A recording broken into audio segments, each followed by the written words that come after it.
이사야 이제 61장으로 들어가는데 이사야를 세 부분으로 나눠 1장부터 39장까지 그리고 40장부터 55장까지 그리고 56장부터 66장까지 세 부분으로 나누는데 세 부분으로 나눌 수 있는 근거는 문체가 틀려. 1장부터 39장까지는 약간 좀 산문이야. 예? 근데 이제 40장부터 66장 사이에는 좀 운문 같아. 문문, 시 같은 그런 표현들이 되게 많아.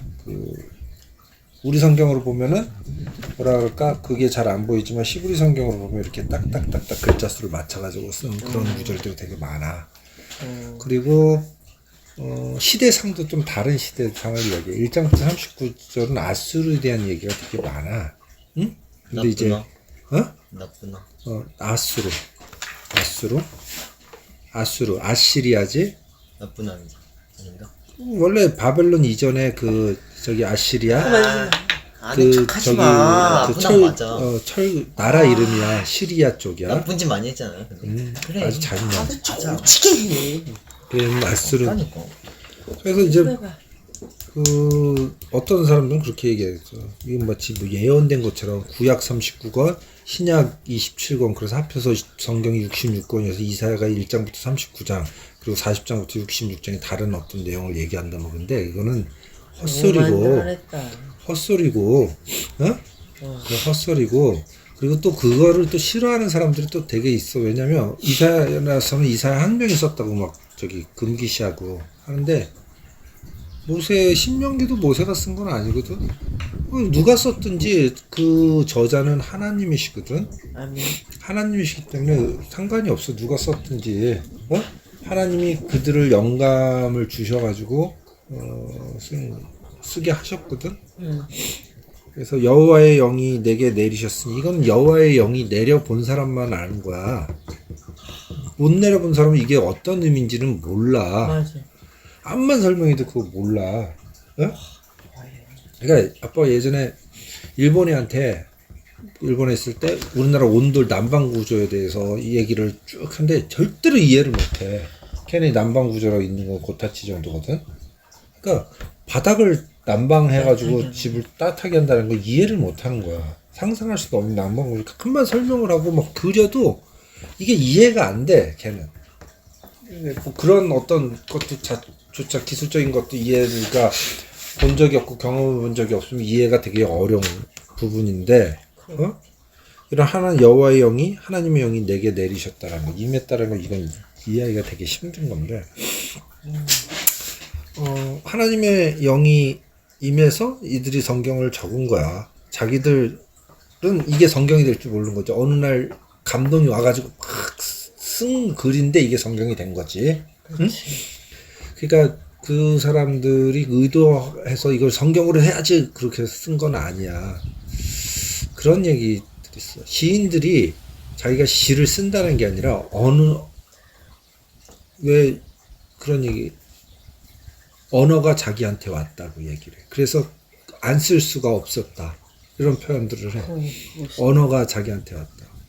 아빠가 예전에 목회를 할 때 설교를 써놓고도 뭔가 미진하고 안타까운 부분이 있으면 또 다시 보고 또 고치고 밤새 이렇게 붙잡고 있는 거야. 그러다 보면 어느 순간 뭔가 올 때가 있어. 안 올 때도 있지만.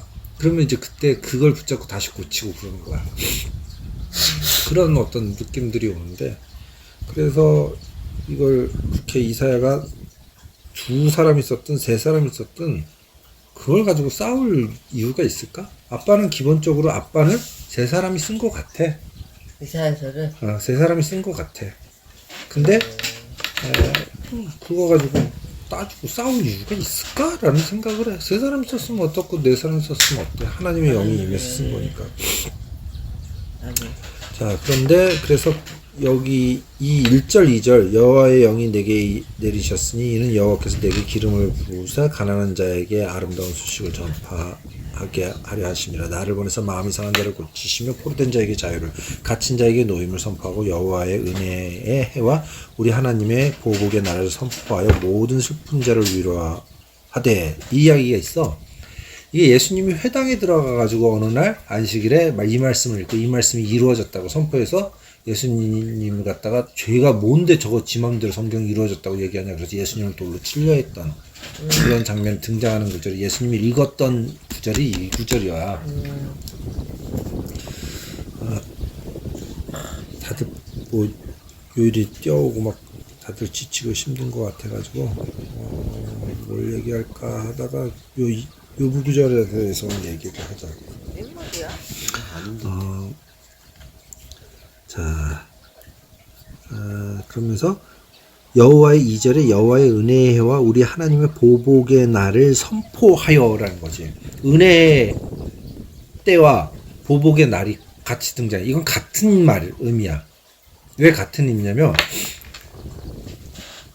어떤 사람하고 원수진 일 있어. 억울하게. 근데 내가 그 원수진 것에 대해서 원한을 푼다라는 건 그 사람이 벌을 받는다라는 거지. 그래서 나에게 은혜의 해가 임했다라는 건 하나님이 나의 억울함들을 풀어주시기 위해서 나를 괴롭힌 자에게 하나님이 벌을 주셨기 때문에 심판하셨다는 거죠. 그래서 은혜의 해와 여기 보복의 날이라는 건 같은 개념인 거야. 다른 뜻이 아니야. 응? 나에게는 은혜가 되지만 그 사람에게는 그것이 이제 어떤 그 징계와 심판이 되는 거니까. 그래서 이건 같은 개념이야. 응? 그래서 하나님의 심판 했을 때 우리가 그것을 두려워할 이유가 없어. 하나님을 믿는 자고 하나님께 붙잡혀 있는 사람이라면 그 심판은 우리에게 심판될 것이 아니라 그것은 곧 우리에게 은혜고 회복이고 영광과 찬양이 동반돼야 될 때가 되는 거지. 계시록을 읽을 때 그런 표현들이 많기 때문에 사람들이 계시록을 두려워하고 무서워하는데 그 하나님의 참된 그 의도, 하나님이 하시려고 하는 그 구원의 계획들을 느끼고 깨닫고 알고 소유한 자라면 계시록을 읽을 때 무서울 이유가 없거든.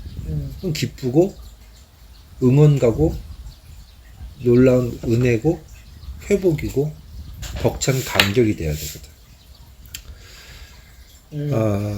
그런데 여기를 읽으면서 이런 생각을 한번 해본 적이 있었던 것 같아. 예전에 기름을 부으사 가난한 자에게 아름다운 소식을 전하게 하심이라. 나를 보내서 마음이 상한 자를 고치며 포로된 자에게 자유를, 갇힌 자에게 노임을 선포하며. 또 3절에 보면 2절 마지막에 슬픈 자를 위로하되 무릇 시온에 슬프는 자에게 화관을 줘 그 죄를 대신하며 기쁨으로 기름을 그 슬픔을 대신하여 찬송의 옷으로 그 근심을 대신하고 그들의 의에 나무고 여호와의 심으신 그 영광을 나타낼 자를 일컬음을 받게 하심이라 라고 이렇게 얘기해요. 복음을 전하는 것. 우리 그 이사야서 읽으면서 52장이었나? 기쁜 소식을 전하는 자에 대한 유앙겔리움. 그때 그 얘기를 했는데 복음을 전하고 하는 부분에 있어서 기독교인들이 그 교회들의 태도가 어떠냐면 그냥 봉사, 섬김 이런 식으로 어떤 기독교인들의 태도가 그 좀 이렇게 제한되어 있는 그런 부분들이 많아. 누군가를 복음을 전하고 가서 그 사람을 도와주고 봉사라는 개념으로. 봉사라는 개념으로 그렇게 가는데 이 부분 왜 그러냐면 원래 이 기독교가 그 좀 이렇게 근본주의 쪽에 심취한 사람들의 기본적인 입장이 뭐냐면 가난, 부 이런 것에 대해서 크게 그 신경 안 쓰는 그런 입장이야. 그래서 보니까 이제 그냥 봉사하고 섬겨주고 구제해주고 교회 활동들이 대부분 이런 게 많은데 아빠는 좀 이게 좀 바뀌어야 된다고 생각을 해. 구제를 하지 말자 이런 얘기가 아니라 좀 지혜롭고 여기서 그 회복을 위해서 좀 더 그 적극적인 그런 부분들에서 열심히 막 그것만 하자는 게 아니라 좀 더 지혜로운 방법들을 만들어 가야 되는데 너무 봉사하고 섬겨주고 돌봐줘야 된다는 이런 것 그런 부분들 이게 문제거든. 그러니까 이제 유대인의 탈무드에 그 납비가 한 얘기 중에 그런 얘기가 있지. 생선을 잡아주면 하루에 식량이 되지만 낚시를 가르치면 평생의 식량이 된다는 거지. 그치. 그러니까 이제 그 낚시를 가르쳐 줘야 되는 그런 개념. 방법으로 접근을 해야 돼. 우리는 좀 더 큰 그림들을 가지고 좀 더 넓게 깊게 보는 그런 지혜들이 필요해. 해야 봉사를 못 할 수도 있어. 그것만 할 수는 없는 거고 또 여력이 안 되면. 그런데 더 커다란 건 뭐냐면 기독교인이 기독교인으로 살아내는 것. 이건 훨씬 더 큰 거야. 아멘. 근데 여기에 대한 강조는 교회가 별로 안 해. 기독교인으로서 가서 전도하고 봉사하고 구제 활동하는 거 이거는 되게 강조를 해. 근데 그렇게 해서 하는 건 되게 단편적이고 일시적이고 파급력이 그렇게 강하지가 않아. 더 중요한 건 뭐냐면 크리스찬이 크리스찬으로서 살아내는 것. 아멘. 어? 전하지 못하고 섬기지 못하고 구제하지 못하더라도 크리스찬이 어떻게 사는지 세상에 보여주고 저항하고 선포하는 것, 이 자체가 훨씬 더 크고 훨씬 더 큰 파급력이 있는데 이것에 대해서는 교회가 강조를 안 해. 그러다 보니까 교인들이 교회에서 하자는 프로그램을 열심히 해. 근데 자기의 삶에서 하나님을 믿는 사람으로 살아내고 있는지에 대한 의문들을 한번 품어봐야 돼. 힘이 없어. 그래.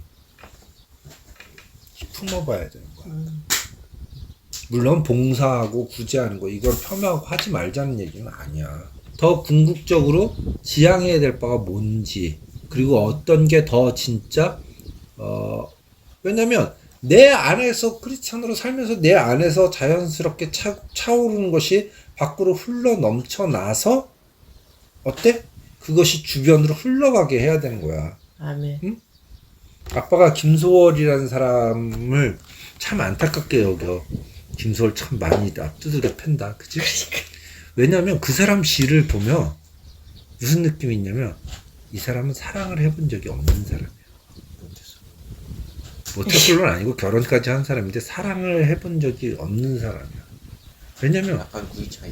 사랑에 대한 기쁨이 없어. 약간 구이 차이네. 사랑에 대한 기쁨과 환희가 없어. 다 슬픔, 약간 구이 차이네. 언니 너무 예뻐요. 슬픔, 눈물 이것만 있어. 아니 아빠가 너무 그렇게 생각하는 걸 수도 있어. 아니야. 아니야. 시를 읽어보면 그래. 아니야. 그 서정주에 실록 예찬이라는 시가 있어. 거기 사랑에 대한 기쁨을 딱 한 줄, 사랑에 대한 모든 걸 그냥 압축적으로 한 줄로 딱 표현한 구절이 있어. 난 그거 보고 이 사람은 진짜 사랑꾼이었고 남봉꾼이었겠다.